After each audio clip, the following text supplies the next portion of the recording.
14 ஆண்டுகளுக்குப் பிறகு வரும் ஜூலை 7ஆம் தேதி குடமுழுக்கு நடைபெற உள்ளது.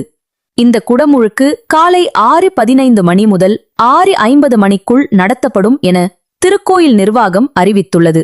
ஆனால் இதற்கு பதிலாக மதியம் 12:05 முதல் 12:47 மணிக்குள் நடத்த வேண்டும் எனவும், இந்த நேரத்தில் தோஷங்கள் இல்லாத நல்ல முகூர்த்த நேரம் உள்ளது எனவும், அதனால் இந்த நேரத்தில் குடமுழுக்கினை நடத்திட வேண்டும் என கோயில் விதாயகர் தரப்பில் கூறப்பட்டது. இதனால் திருக்கோயில் நிர்வாகத்திற்கும் விதாயகர் தரப்பிற்கும் கருத்து வேறுபாடு நிலவியது.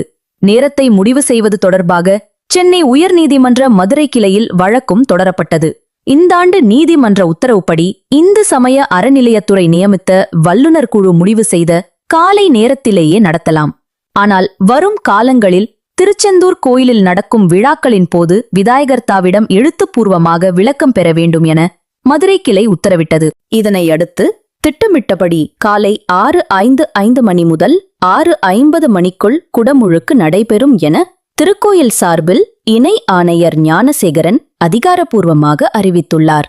அதே நேரத்தை குறிப்பிட்டு அழைப்பிதழ்களும் அச்சிடப்பட்டு விநியோகம் செய்யப்பட்டு வருகின்றன.